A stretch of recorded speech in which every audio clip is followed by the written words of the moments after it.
Assalamualaikum warahmatullahi wabarakatuh.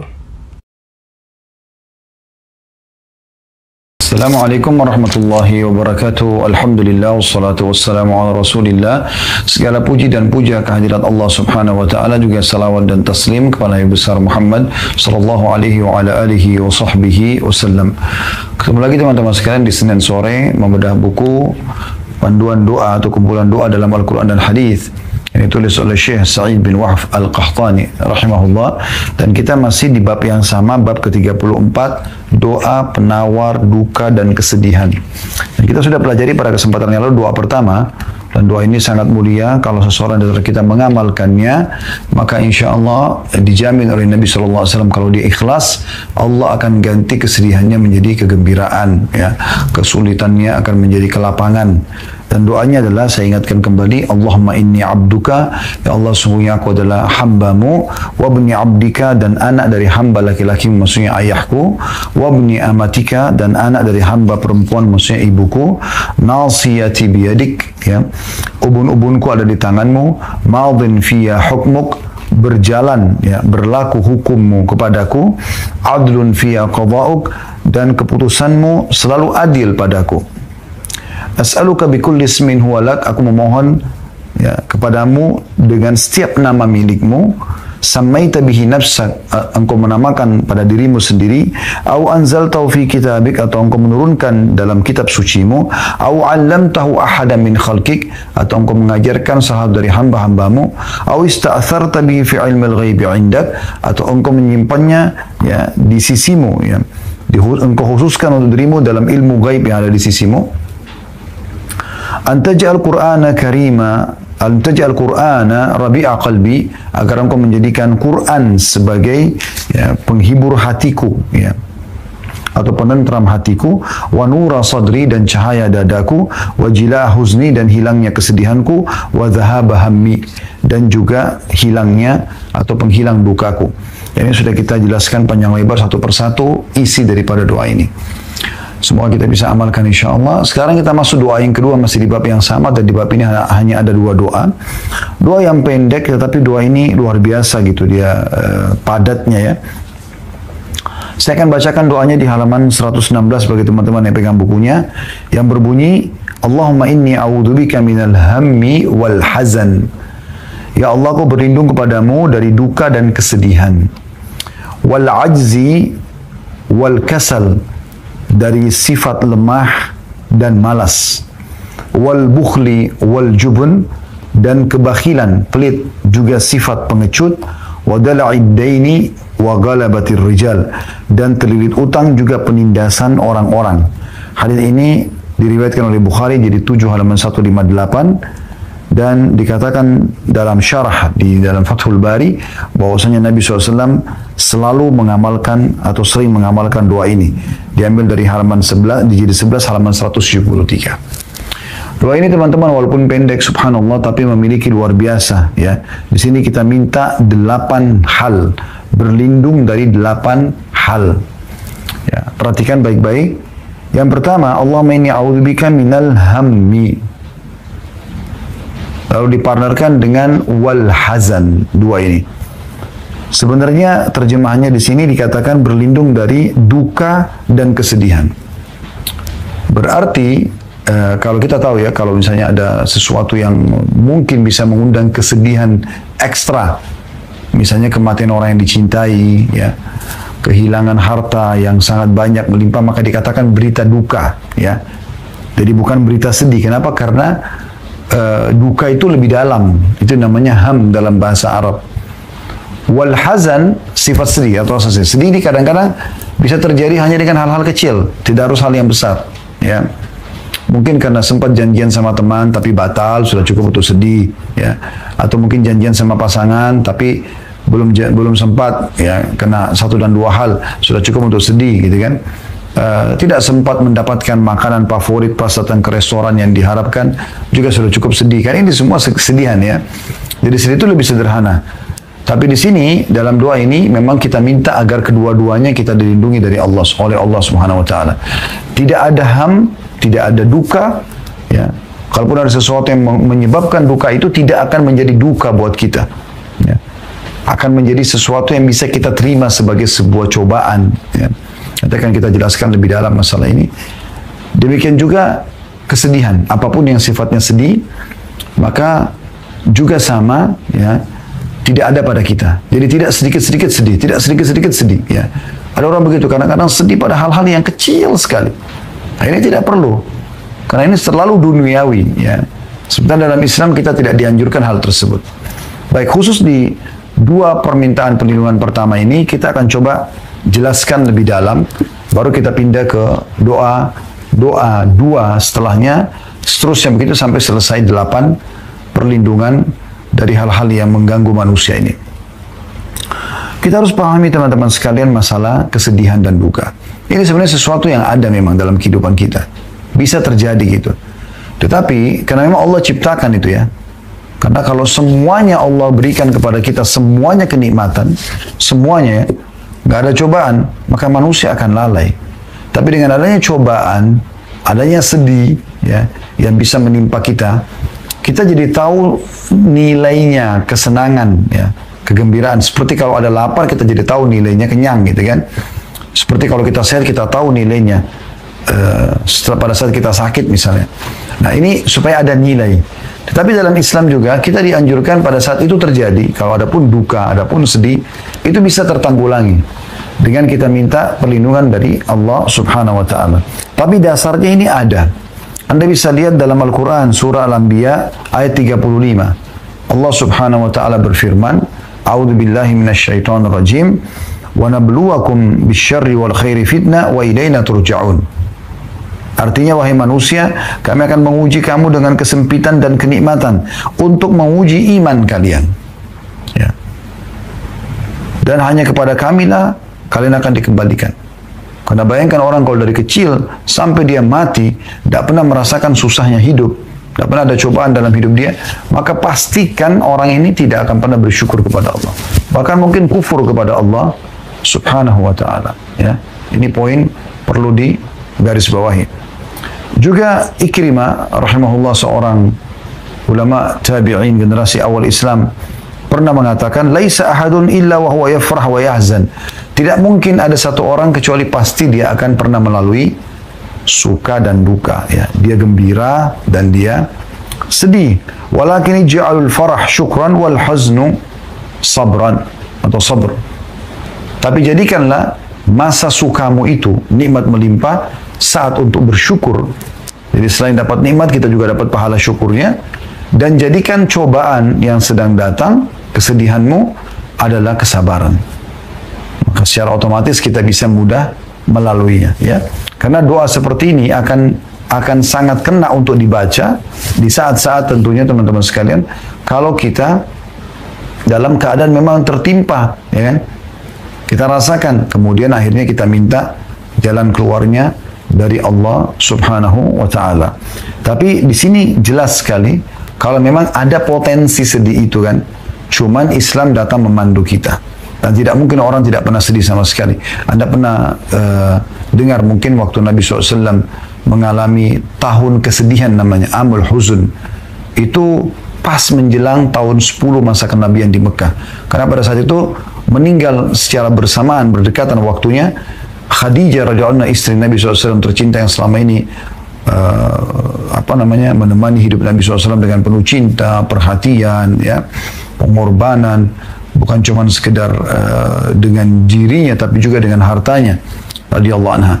Juga meninggal paman Nabi SAW, Abu Talib, yang selama ini mendukung dakwah Nabi SAW, walaupun tidak meninggal dalam keadaan Islam, ya, karena dia memilih untuk mengikuti ajaran kaumnya. Tapi Nabi SAW merasa pada itu sudah tidak lagi yang bisa menopang dia dari kalangan manusia. Maka dikenal dengan Amul Huzun, ya. Tapi tidak membuat Nabi SAW putus asa gara-gara itu. Beliau malah, ya, menjadikan itu sebagai ajang untuk bersabar, gitu ya, untuk bersabar. Nah, diantaranya mengamalkan doa-doa yang seperti ini. Karena dikatakan tadi dalam syarah Sahih Bukhari Fathul Bari, kalau Nabi SAW sering mengamalkan doa ini, ya.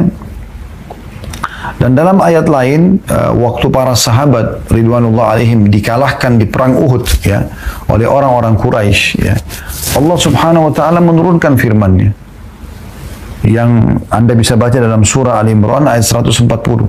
surah Al-Imran 140 yang bunyinya A'udzu billahi minasyaitonir wa tilkal ayyamu nudawiluha bainan nasi wa liya'lam Allahu alladhina amanu wa yattakhidha minkum syuhada wallahu la yuhibbuz zalimin. Artinya, dan masa kejayaan dan kehancuran itu kami gilirkan di antara manusia agar mereka mendapat pelajaran dan supaya Allah ingin memberi bukti kebenaran atau ingin membuktikan keimanan kalian. Benar nggak ini iman kepada Allah dengan ujian-ujian tersebut?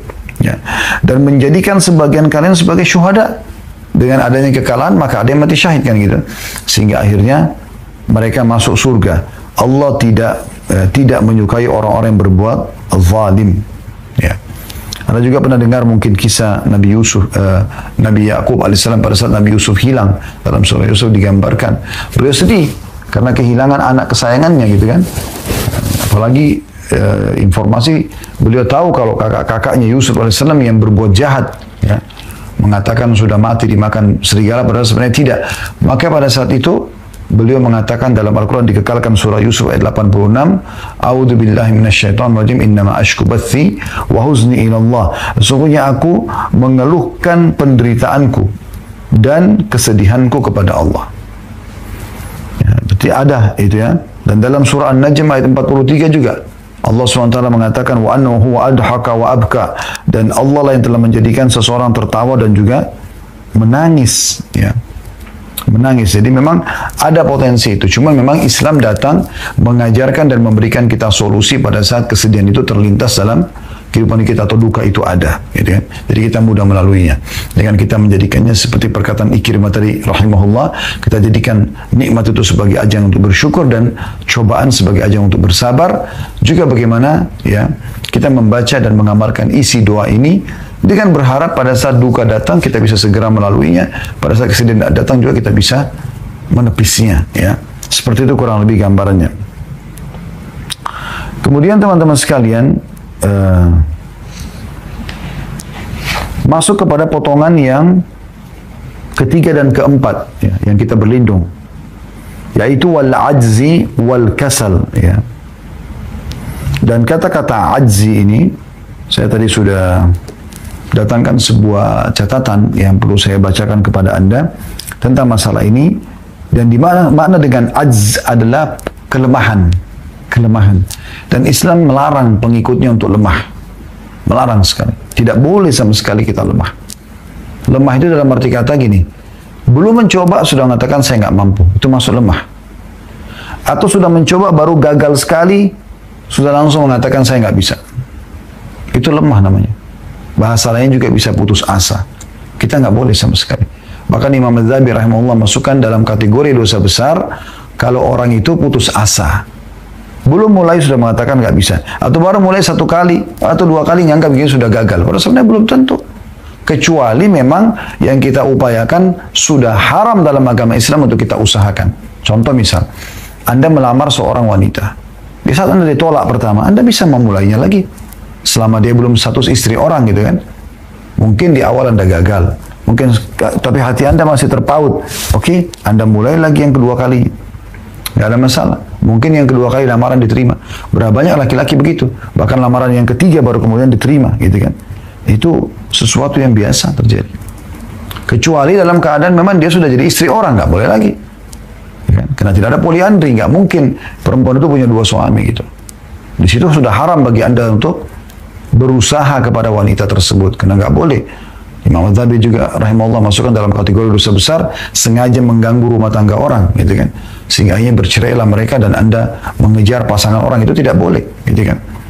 Nah, tapi kalau belum masih ada solusi maka Anda lakukan, jangan putus asa.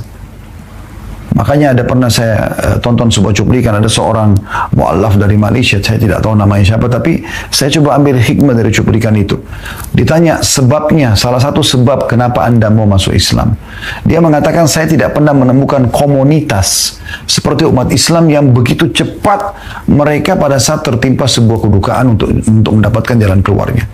Mereka bukan komunitas masyarakat yang mudah putus asa, yang tidak menerima kesalahan orang lain yang sudah taubat. Mereka bisa menerima semua itu. Ada orang berbuat buruk, kemudian orang itu taubat, lalu kemudian bisa diterima di komunitas masyarakat muslim selama dia sudah taubat sekarang gitu kan. Atau pada saat mereka tertimpa musibah, bencana alam atau yang lainnya, mereka dengan mudahnya bisa memulai hidup lagi gitu. Dan itu tidak terjadi kecuali di komunitas Islam. Salah satu sebab dia masuk Islam, dan ini hikmah yang sangat besar yang bisa kita ambil teman-teman sekalian ya. Dan kita harus tahu teman-teman sekalian, kalau apapun yang Allah subhanahu wa ta'ala berikan kepada kita kesempatan, selama itu baik, walaupun kita belum mendapatkan di awal, maka berarti Allah masih memberikan kesempatan kita di lain waktu. Bahkan kadang-kadang ada doa yang kita sampaikan teman-teman sekalian, itu pada saat kita membaca doa, mungkin Allah SWT belum berikan pada saat itu.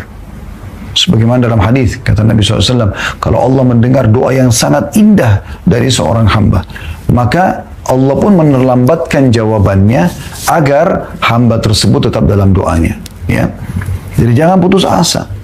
Jangan mengatakan saya sudah berdoa sama Allah ya sekian hari, sekian kali, belum saya lihat hasilnya. Ya. Kata Nabi SAW, ya, berdoalah kepada Allah dalam kondisi penuh keyakinan akan diterima. Karena Allah tidak akan menerima doa dari hati yang lalai. Dan jangan kalian mengatakan saya sudah memohon kepada Allah, saya sudah mohon kepada dalam hadis lainnya, lalu belum diterima kemudian dia tinggalkan doa. Ini orang yang putus asa dari rahmat Allah subhanahu wa ta'ala. Terus berdoa. Kaum salaf kadang-kadang mereka tidak berhenti menyampaikan hajat mereka sampai hajat itu dilihat di depan mata Allah kabulkan. Dan di antara doa-doa mereka adalah, ya Allah, kalau seandainya hunaka atau di sana ada penghalang antara aku dengan dikabulkan hajatku ini, maka angkatlah penghalang itu ya Allah. Sampaikanlah kepada hambamu ini penghalangnya apa, supaya mudah hambamu ini melaluinya atau menghilangkan penghalang itu. Ya. Itu kelemahan. Kemudian kasal. Ini yang keempat. Ya, 3 sama 4 ya. Malas teman-teman sekalian. Nah, sifat malas ini juga bagian dari hal yang buruk ya. Kalau seandainya dibiarkan. Ini adalah bagian hal yang buruk kalau seandainya dibiarkan. Karena ini dilarang dalam agama Islam. Dilarang sekali. Nabi SAW berdoa dalam kitab ini untuk supaya ya, atau dalam doa ini untuk selalu melindung dari sifat malas. Bukan sifat orang beriman tuh. Kita ini selalu motorik. Pengikut kaum muslimin, pengikut agama Islamin dan pengikut Nabi Muhammad SAW adalah kaum yang motorik, yang terus bergerak, terus inovatif. Ya. Ini sebenarnya semua ini kalau kita gabungkan ya adalah hal-hal yang negatif yang membuat banyak orang jadi putus asa, hanya sampai pada tingkat bunuh diri, ya, kecil hati, kecil diri, yang merasa dirinya tidak mampu. Ini semua karena itu. Makanya di sini digabungkan semua, kita berlindung. Jadi walaupun kita lagi tidak sedih, ya, walaupun kita lagi tidak lemah, walaupun kita tidak pelit, tetap kita dianjurkan baca doa ini supaya jangan satu waktu kita terjerumus. Sifat malas ini teman-teman sekalian adalah hal yang tercelah dalam agama Islam. Ya. Sampai baginda Nabi SAW berdoa selain dari doa ini, juga selain daripada berdoa, beliau juga SAW mencontohkan tentang rajin itu. Ya, di saat beliau berposisi sebagai seorang raja, seorang nabi, ya, dan beliau memerintahkan para sahabat menggali parit di perang Khandaq, ya. Nabi SAW turun tangan, ikut juga. Ikut Nabi SAW di situ. Beliau mengambil alat dan menggali bersama para sahabat. Bahkan di saat sahabat menemukan ada batu yang mereka tidak bisa pecahkan, mereka memanggil Nabi SAW untuk memecahkannya. Jadi tidak ada sifat malas. Ya. Nabi SAW mengatakan kalau di tangan kalian ada bibit tanaman yang kalian akan tancapkan dan kalian tahu besok terjadi kiamat, tetap tancapkan. Itu yang ada dalam prinsip kita sebagai seorang muslim. Tidak ada kata-kata malas. Dan dalam sebuah hadis yang sahih riwayat Muslim, kata Nabi SAW, ihris ala ma yanfa'uk. Jaga selalu, jangan sampai luput, semangat selalu dengan hal-hal yang bermanfaat untukmu. Wasta'in billahi wala ta'jaz, dan minta tolong kepada Allah dan jangan kamu patah semangat, ajiz. lemah. Selalu kita disuruh untuk seperti itu, ya, supaya kita semangat. Imam Nawawi rahimahullah mengatakan, bersemangatlah dalam melakukan ketaatan pada Allah.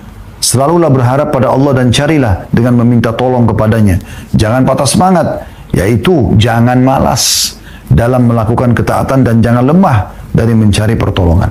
Diambil daripada syarah Sahih Muslim jilid 16 halaman 194. Jadi kita nggak boleh sama sekali malas. Ini harus terjadi pada seluruh hal, ya. Puncaknya adalah ibadah, tidak boleh malas ibadah kepada Allah SWT, dan harus kita paksakan dalam ibadah itu supaya kita lawan sifat malas ini, ya.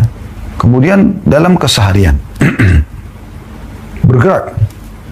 Nabi SAW kalau di rumah, beliau walaupun istri bisa melayani, tapi tidak semua beliau biarkan istrinya melayani. Bahkan kata Aisyah, kadang-kadang Nabi SAW juga menjahit sendiri sendalnya yang putus, supaya terhindar dari sifat malas ini.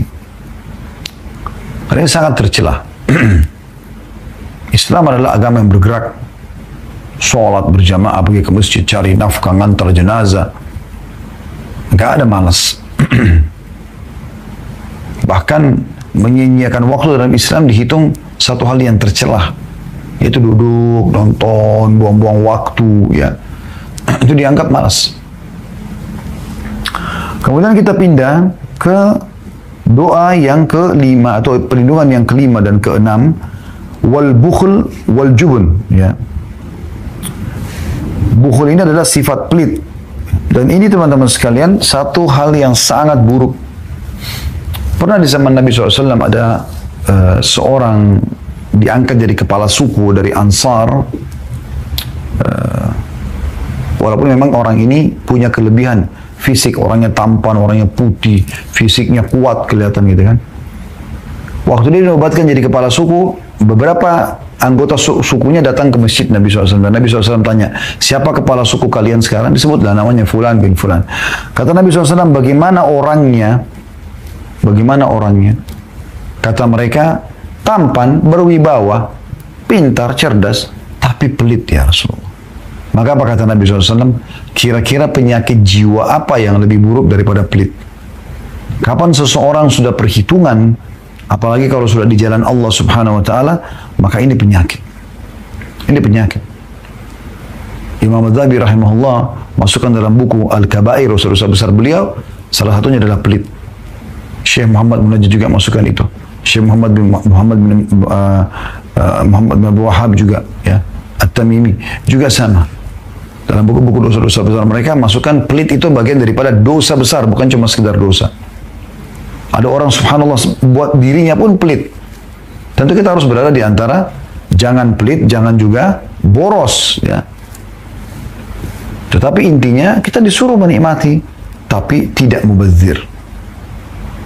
Kalau ada orang yang justru pelit sampai tidak mau sama sekali mengeluarkan uang gitu kan, semuanya serba ditabung, semuanya serba disimpan, ini penyakit jiwa. Di sini kita berlindung dari sifat pelit itu. Dan dalam sebuah hadis kata Nabi SAW, "Mathalul bakhili wal mutasaddiq kamathalil rajulaini 'alaihima jubbatan min hadidin qad utturrat aydihima ila tarakihima faja'ala al-mutasaddiqu kullama hamma bi sadaqatin ittasa'at wa ambasatat وانبسطت عنه حتى تغشى أنامله وتعفو أثره وجعل البخيل كلما هم بصدقة قلصت وأخذت كل حلقة بمكانها وأنا رأيت رسول الله صلى الله عليه وسلم يقول بإصبعه في جيبه فلو رأيتها يوسعها فلا تتسع." Artinya, perumpamaan orang bakhil, orang yang pelit sekali bersedekah, tidak mau mengeluarkan di jalan Allah, dengan mutasaddiq, orang yang dermawan, suka bersedekah, seperti dua orang yang masing-masing mengenakan baju jubah terbuat dari besi yang terpotong bagian lengannya hingga tulang selangka keduanya kelihatan. Setiap kali mutasaddiq atau orang yang dermawan ini hendak bersedekah, maka bajunya akan longgar dan akhirnya menutupi ujung kakinya dan bekas jalannya.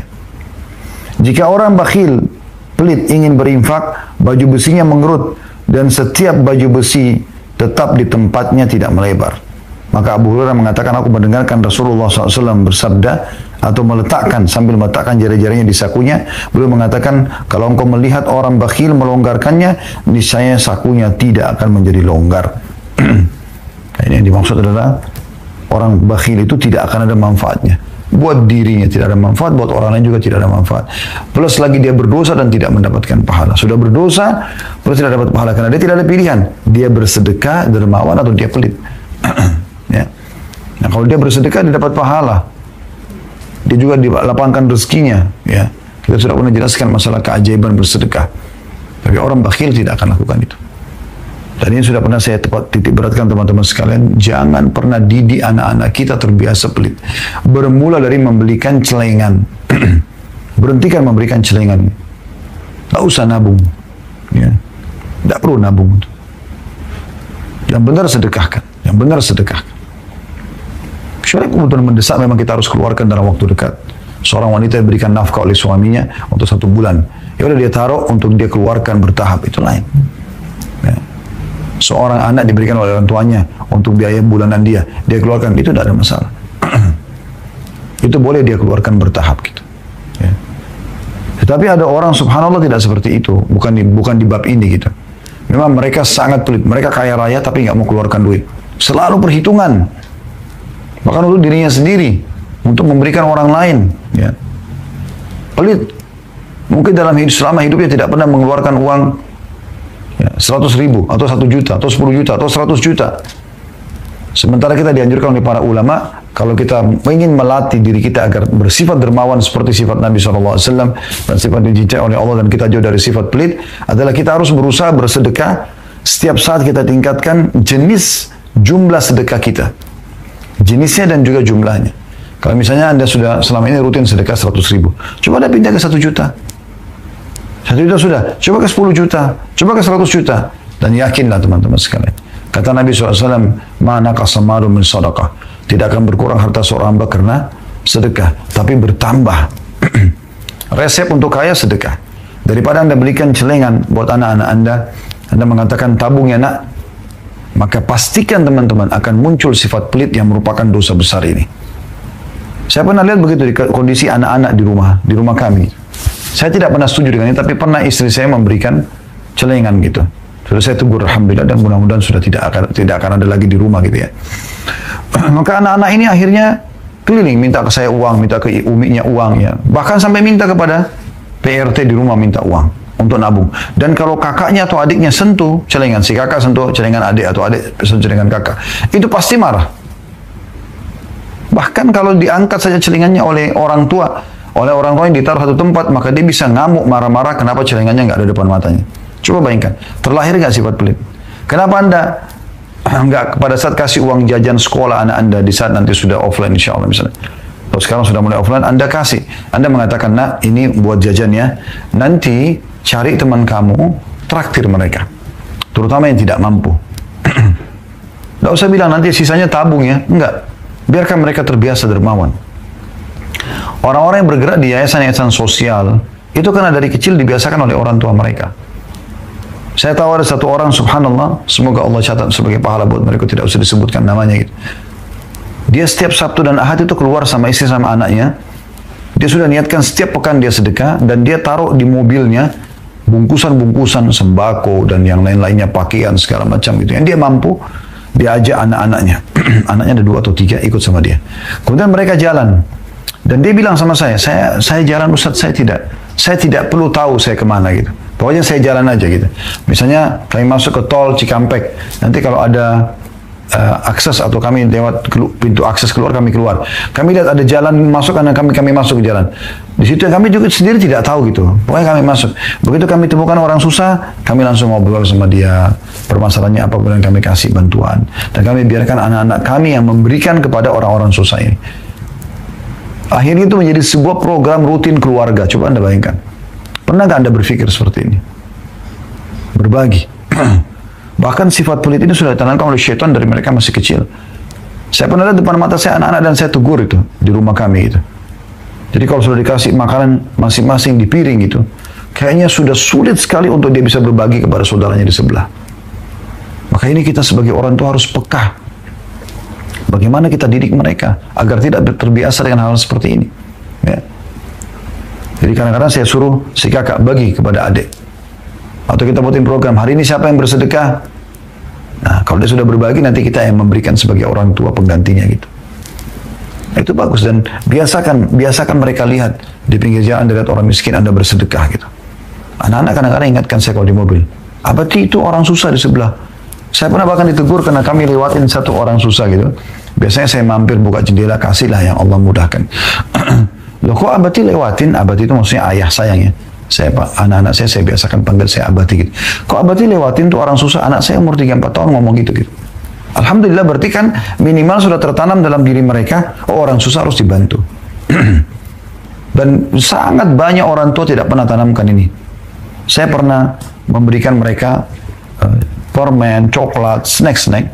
Kemudian saya suruh bungkus sama-sama. Mereka sudah sangat gembira, semangat bungkus di rumah gitu. Setelah bungkus saya bilang, sekarang abadi mau masing-masing bersedekah. Berikan siapa orang di rumah ya yang dipilih.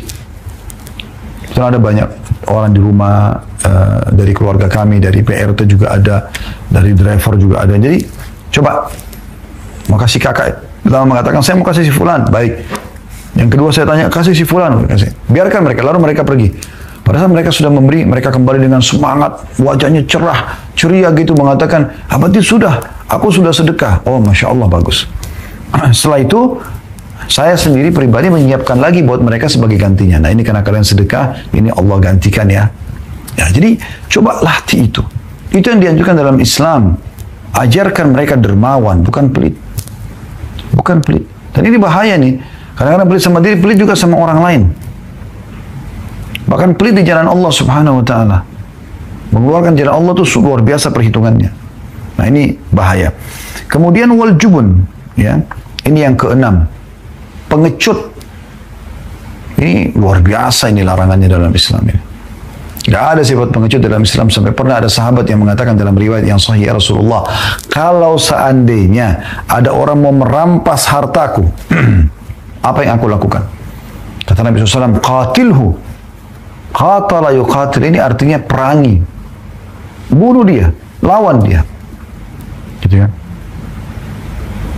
Makna tepatnya sebenarnya lawan dia, gitu kan? Itu lebih tepat. Jangan berikan hartamu kalau dia mau rampas secara paksa, perampok jangan dikasih. Bukan Nabi SAW mengatakan kasihlah demi menyelamatkan jiwamu, enggak. Lalu apa kata orang tersebut? Ya Rasulullah, kalau saya bunuh dia, dosa enggak? Kata Nabi SAW, tidak.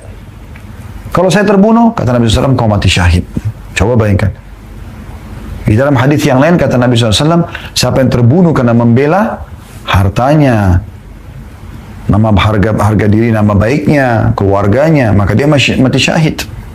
Setelah Nabi SAW tanya, kira-kira menurut kalian kepada para sahabat, siapa yang mati syahid itu? Mereka mengatakan orang yang mati di jalan Allah, ya Rasulullah. Orang yang berperang mati. Kata Nabi SAW, kalau begitu syuhadanya sedikit, orang yang mati syahid sedikit. Ya. Kemudian baru beliau rincikan orang yang meninggal karena sakit perut, orang kena wabah, ya. Mudah-mudahan kayak kita corona ini juga masuk dalamnya. Orang yang meninggal karena membela di kehormatannya, keluarganya, hartanya, wanita yang meninggal pada saat lagi melahirkan, semua itu mati syahid. Ya. Jadi tidak ada sifat jubun, ya. Jubun ini pengecut, ya. Dalam Islam ini tidak boleh sama sekali. Kemudian juga teman-teman sekalian, masuk setelahnya wadala'id daini. Ya. Jadi kita sudah jelaskan al-hammi wal hazan, kemudian ajzi wal kasal, duka dan sedih, 1 dan 2 ini. Kemudian yang ketiga dan 4 adalah lemah, putus asa dan malas, ya. 3 dan 4. Yang kelima dan keenam bukhul, ya, pelit. Itu yang kelima. Yang keenamnya adalah jubun, pengecut. Kalau kita masuk yang ketujuh dan ke-8, yang ketujuh adalah wadala'id dain, dan terlilit utang. Pernah hadis ini diriwayatkan oleh atau melalui Ibnu Abbas radhiyallahu anhu, Beliau pernah ditanya tentang bagaimana caranya supaya saya bisa lunasi utang saya, kata seseorang. Utang saya banyak sekali. Kata Ibn Abbas, bacalah doa ini, pasti akan dilunasi utang oleh Allah walaupun memenuhi langit.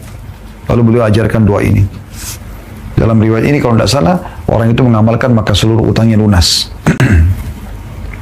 Yang dimaksud dengan dala'id dain, maksudnya dala'id dain itu terlilit utang yang sudah menyusahkan hidup.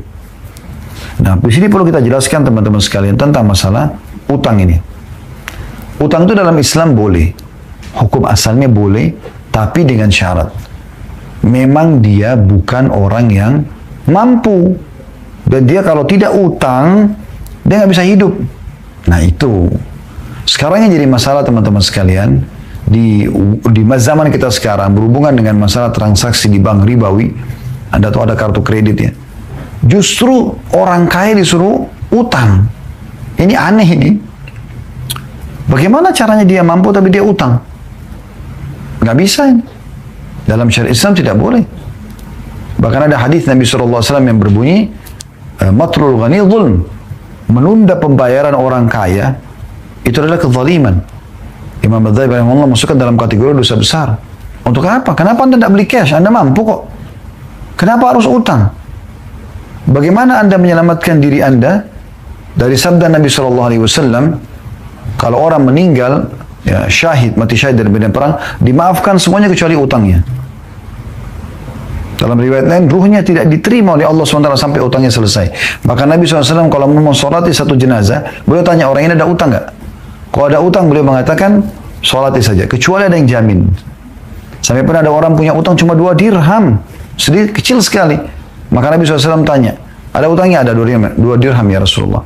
Kata Nabi SAW, sholati. Ya, teman kalian ini. Nabi tidak mau sholatin. Boleh disolati oleh kaum muslimin, tapi ulama tidak boleh. Ya.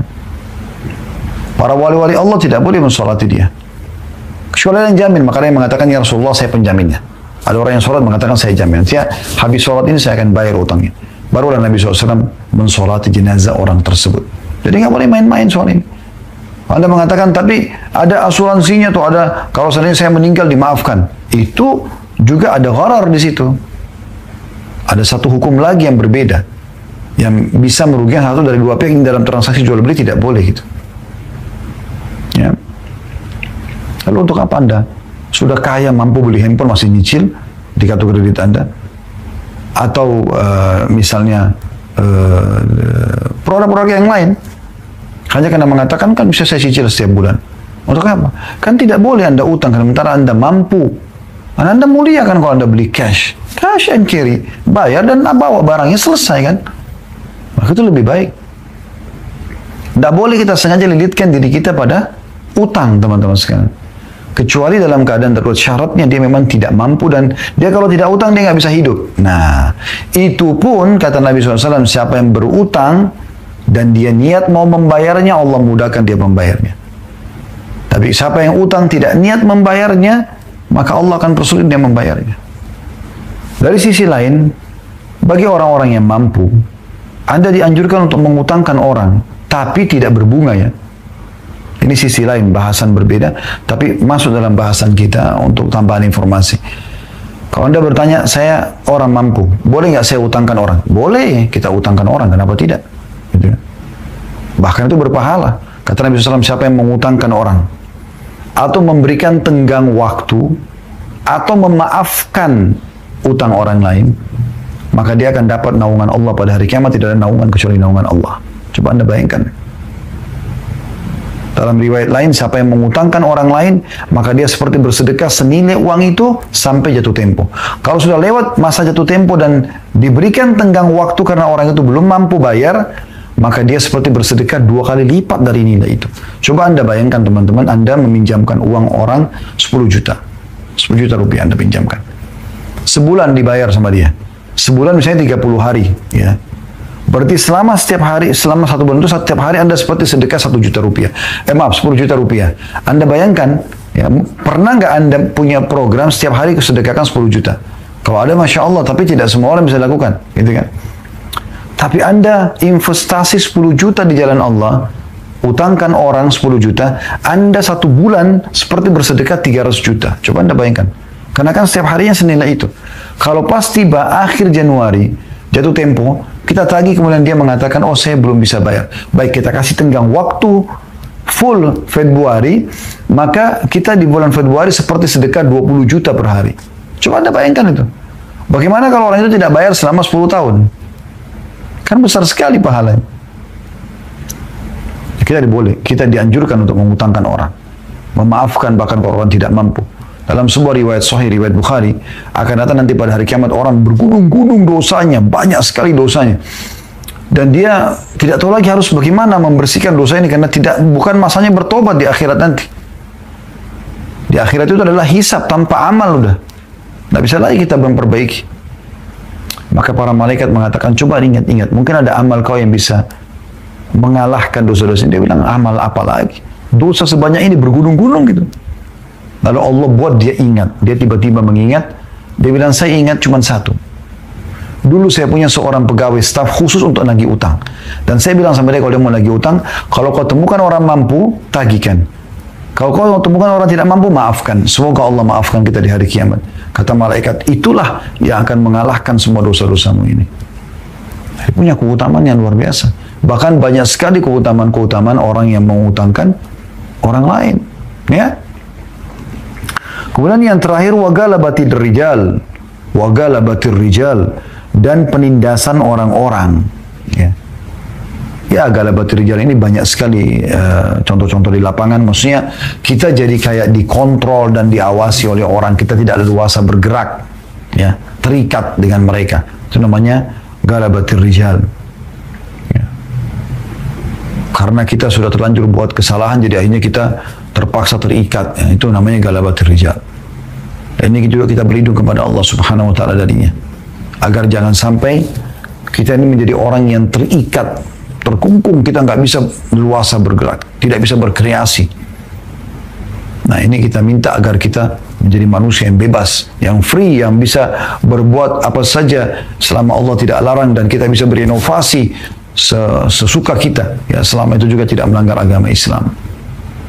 Maka ini 8 hal, subhanallah, Anda bisa bayangkan kalau hilang dari Anda, bukankah sama dengan kebahagiaan? Ya. Tidak ada duka, nggak ada sedih. Ya. Tidak ada lemah, putus asa, tidak ada juga malas. Tidak ada pelit, tidak ada pengecut. Dan tidak ada utang, serta tidak tertindas oleh orang-orang. Sama dengan apa? Kebahagiaan. Makanya dikatakan memang ini doa, ya, penghibur sedih dan duka. Ya, kita masuk sekarang ke bab selanjutnya, bab ke-35.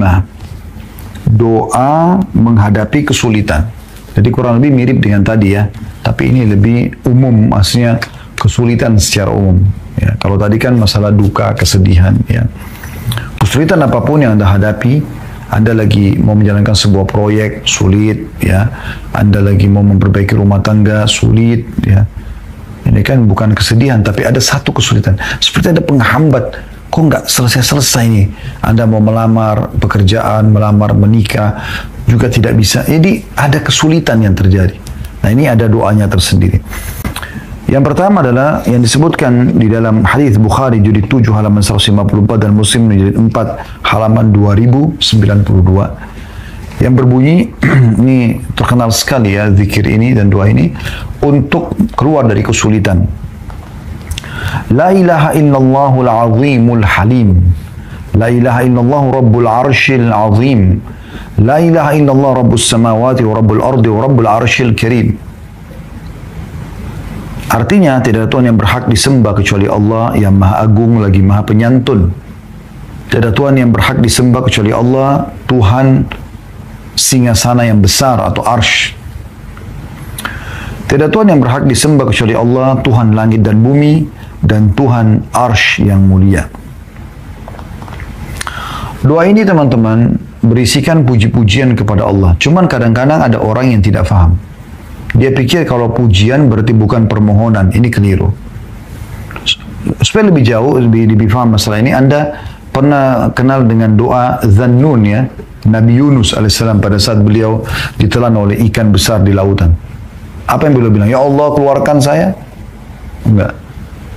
La ilaha illa anta, ini kalimat tauhid.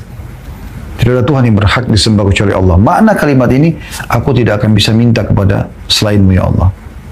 Subhanaka, maha suci engkau dari semua kekurangan. Inni kuntu minadh dhalimin. La ilaha illa anta subhanaka inni kuntu minadh dhalimin. Aku termasuk orang-orang yang menzalimi diriku. Artinya dia mengakui kesalahannya. Karena sering diulangin itu, maka yang terjadi adanya pengucapan kalimat tauhid dan bertasbih kepada Allah, kemudian mengakui kesalahan, Allah keluarkan dia dari mulut ikan itu. Bukan cuma itu, Allah SWT berikan petunjuk kaumnya di Nainawa sehingga mereka beriman kepada Allah, dan Nabi Yunus AS akhirnya pulang sampai ajal beliau datang mendakwahi mereka dan memandu mereka ke syariat Allah Subhanahu Wa Taala. Yang awalnya mereka menolak dakwah Nabi Yunus AS. Mirip dengan itu ya. Jadi ini jangan Anda lihat, oh la ilaha illallah azimul halim, ya, tidak Tuhan yang berhak disembah kecuali Allah yang maha agung lagi maha penyantun. Ini seakan-akan bukan doa, ini doa. Karena penyebutan bahwasanya Allah maha agung maksudnya adalah Allah maha agung dari seluruh permasalahan yang sedang aku hadapi. Artinya itu sangat kecil di sisi Allah SWT, itu maknanya. Dan ini faedah pertama dari doa ini, dari kalimat la ilaha illallahul azim. Tidak ada Tuhan yang berhak disembah kecuali Allah. Seperti Nabi Yunus bilang tadi, la ilaha illa anta. Artinya tidak ada Tuhan yang bisa saya minta ya Allah. Tidak ada tempat saya minta, gitu kan? Kecuali engkau Al-Azim yang maha agung. Engkau agung sehingga tidak ada ukurannya permasalahanku ini di hadapanmu. Kecil. Al-Halim, maha penyantun. Artinya santuni aku. Permasalahanku ini selesaikan, mudahkan. Itu maknanya. Potongan yang kedua, la ilaha illallah rabbul arsyil azim. Tidak ada Tuhan yang berhak disembah kecuali Allah. Artinya tidak ada Tuhan yang bisa saya mohon ya Allah kecuali engkau. Pemilik singgasana yang agung. Dan arsh ini adalah makhluk Allah yang paling besar. Makhluk Allah yang paling besar. Ya. Digambarkan dalam ayat kursi tentang kursi. Kursi itu pijakan kaki raja di singgasana. Berarti di arshnya Allah gitu kan. Allah mengatakan wasi'a kursiyus samawati wal ard. Kursinya Allah itu meliputi seluruh langit dan bumi. Jadi sangat besar memang arsy itu. Makanya di sini dikatakan Rabbul Arsyil Azim, ya, pemilik singgasana yang azim, yang besar. Dan memang arsy itu sangat besar. Makhluk Allah yang paling besar. Dan ini salah satu keyakinan Ahli Sunnah wal Jamaah tentang adanya arsy-nya Allah. Harus yakini adanya itu, dan itu makhluk Allah yang terbesar. Ya. Kemudian potongan yang ketiga yang kita bisa mempelajari, la ilaha illallah rabbus samawati wa rabbul ard. Tidak ada Tuhan yang berhak disembah kecuali Allah. Maksudnya tidak ada tempat aku memohon ya Allah. Lalu kita ikrarkan rabbus samawat. Tuhan, pemilik, penguasa, pengatur seluruh langit ini dan seluruh bumi dengan kedalamannya itu. Ya. Dan apapun yang dikandung oleh bumi tersebut. Artinya permasalahanku ini kecil, mudah sekali untukmu ya Allah, karena engkau adalah pemilik semua ini. Kalau ada orang di depan kita yang kita khawatirkan kejahatan dia, maka yang ciptakan dia Allah, yang ciptakan sifatnya itu juga Allah, yang bisa menjauhkan kita dari musibah dia adalah permasalahannya adalah Allah. Sa'id bin Musayyib rahimahullah, seorang ulama tabi'in, pernah diundang oleh Hajjaj bin Yusuf. Ini penguasa yang sangat zalim pada saat itu, luar biasa kezalimannya gitu. Ya. Maka yang terjadi, waktu masuk ke sana, udah disiapin an-nata'. An-nata' itu seperti kulit hewan dengan saif, pedang. Biasanya ini isyarat dari Hajjaj untuk membunuh siapapun yang dia undang pada saat itu kalau tidak cocok sama dia. Jadi untuk mengancam, mau ulama mau bukan, dia nggak pusing. Banyak. Termasuk yang terakhir dibunuh oleh dia adalah Sa'id bin Jubair rahimahullah, ulama tabi'in yang masyhur. Tapi yang jelas waktu Sa'id bin Jubair datang ke sana. Lalu kemudian dia masuk, dia komat-kamitkan mulutnya. Tiba-tiba Hajjaj berubah total. Hajjaj langsung ya mempersilakan Sa'id bin Jubair duduk di dekatnya di singgasananya. Kemudian bertanya banyak hal kepada saya lalu memberikan hadiah, bahkan meletakkan sendiri parfum yang sangat mahal pada saat itu di jenggot Sa'id al-Musayyib dan di pakaiannya dan dihadiahkan untuk beliau. Kemudian mempersilahkan untuk pulang. Bukan malah disakiti, tapi malah dihormati gitu. Maka ada seseorang bertanya mengatakan, wahai Sa'id, Anda waktu menuju ke Hajjaj, saya melihat mulut Anda komat kamil, apa yang Anda bacakan? Aku mengatakan, wahai Allah, ya, pemilik langit dan bumi ini, jadikanlah kejahatannya orang ini berubah menjadi kebaikan, kelembutan untuk aku, maka Allah terima dan Allah balik keadaan itu. Itu baik. Hewan buas di depan mata kita, musuh yang banyak jumlahnya dengan senjata-senjata mutakhir, semua itu makhluknya Allah. Allah itu Rabbus samawati wal ard, Tuhan dan pemilik dan penguasa semua di langit dan di bumi. Minta kepada Allah SWT. Apalagi kalau cuma istri, suami yang Anda minta supaya dilunakkan hatinya. Kecil sekali. Anak Anda supaya dapat hidayah. Ya. Itu kecil sekali. Kalau Anda minta kepada Sang Pencipta yang Maha Agung. Lalu kita tutup di sini yang keempat, Rabbul Arsyil Karim, dan pemilik singgasana yang mulia. Nah, di sini perbedaan awal dengan yang kedua tadi kan ada Rabbul Arsyil Azim, pemilik singgasana yang besar. Ya, sini Rabbul Arsyil Karim, pemilik singgasana yang mulia. Ini memang keduanya tidak kontroversi, karena singgasana Allah memang besar, azim. Sisi lain dan sisi lain juga memang karim, artinya mulia. Artinya Allah SWT buat dia sangat istimewa, sangat istimewa. Ya. Dan ini memang penuh dengan keindahan-keindahan, karena ini singgasananya raja, sang raja yang sebenarnya Allah Subhanahu Wa Taala, penuh dengan kebaikan-kebaikan dan kemuliaan. Nah, ini kalau kita ucapkan, lalu kita sampaikan hajat kita setelahnya, insya Allah akan dikabulkan oleh Allah SWT. La ilaha illallahul azimul halim. Fahami terjemahnya supaya Anda tidak lupa menghafalnya. La ilaha illallah, tiada Tuhan yang berhak disembah kecuali Allah. Al-azim, yang maha agung. Berarti Allah lebih agung dari semua permasalahan yang sedang kita hadapi. Ya. Al-halim, penyantun. Berarti akan membantu kita. La ilaha illallah Rabbul Arsyil Azim. Tidak Tuhan yang berhak disembah kecuali Allah, pemilik singgasana yang agung. La ilaha illallah Rabbus samawati wal ard. Tidak Tuhan yang berhak disembah kecuali Allah, Tuhan dan pemilik seluruh yang di langit dan di bumi. La ilaha illallah Rabbul Arsyil Karim. Tidak Tuhan yang berhak disembah kecuali Allah, pemilik singgasana yang mulia. Selanjutnya teman-teman sekalian, 3 doa terakhir ya. Allahumma rahmataka arju فلا تكلني نفسي طرفة عين أصلح لي شأني كله لا إله إلا أنت اللهم رحمتك أرجو ya Allah, rahmatmu lah yang aku harapkan, maksudnya kasih sayangmu ya. فلا تكلني نفسي طرفة عين, maka jangan engkau biarkan atau engkau serahkan urusanku kepadaku sekejap mata pun. Wa aslih li sya'ni kullah, dan perbaiki seluruh perkaraku. La ilaha illa anta, tiada Tuhan yang berhak disembah kecuali engkau. Hadis ini diriwayatkan Abu Daud jilid 4 halaman 324 dan Ahmad jilid 5 halaman 42, serta dinyatakan hasan oleh Syarabani dalam Sahih Abu Daud jilid 3 halaman 959. Ini juga teman-teman sekalian dianjurkan dibaca di zikir pagi. Salah satu bagian zikir pagi kita pernah pelajari di buku ini juga ya. Ya Hayyu ya Qayyum birahmatika astaghits aslih li sya'ni kullah. Wahai zat yang maha hidup dan terus-menerus mengurus makhluknya, perbaikilah urusanku. Ya. Wala takilni ila nafsi tarfatain, dan jangan kau biarkan aku mengambil keputusan sekejap mata pun. Ya. Nah di sini juga mirip itu, tapi beda lafaz saja ya. Potongan pertama doa, Allahumma rahmataka arju, ya Allah, aku mengharapkan rahmatmu. Dan dalam ayat ini Allah mengatakan, kalau rahmat Allah itu wasi'at kulla syai'. Rahmat Allah meliputi segala sesuatunya. Membersihkan dosa, memaafkan kesalahan, membukakan pintu rezeki, ya, memberikan solusi dari permasalahan, itu semua masuk dalam rahmat Allah.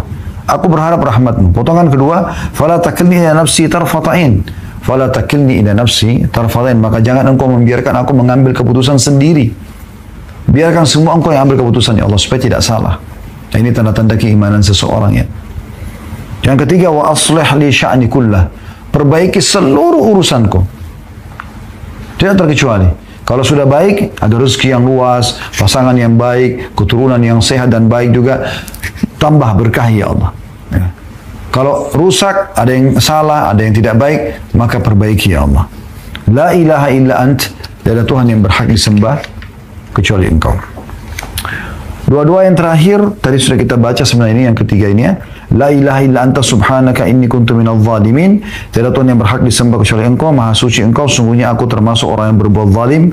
Hadis ini diriwayatkan oleh Tirmidzi jilid 5 halaman 529 dan Hakim dan juga Hakim mensahihkan yang disetujui oleh Az-Zahabi juga di jilid 1 halaman 505. Dan bisa dilihat juga Sahih Tirmidzi jilid 3 halaman 168. Nah, ini pernah ada kisahnya ya, atau ada sebuah riwayat Nabi SAW mengatakan kepada beberapa sahabat, bacalah dalam doamu doa Dzannun, doa ini doanya Nabi Yunus AS, maka pasti ya kata Nabi SAW, pasti doamu akan diijabah, pasti doamu akan diijabah. Jadi artinya sebelum Anda berdoa, Anda ikutkan dulu dengan la ilaha illa anta subhanaka inni kuntu minadh zalimin. Tidak ada Tuhan yang berhak disembah kecuali Engkau, maksudnya tidak ada tempat aku bergantung dan memohon kecuali kepada Engkau, maka aku termasuk orang-orang zalim. Artinya sebelum kita meminta doa, kita sudah mengakui kalau ada kesalahanku, penyebab daripada doa ini tidak diterima, maka angkatlah ya Allah.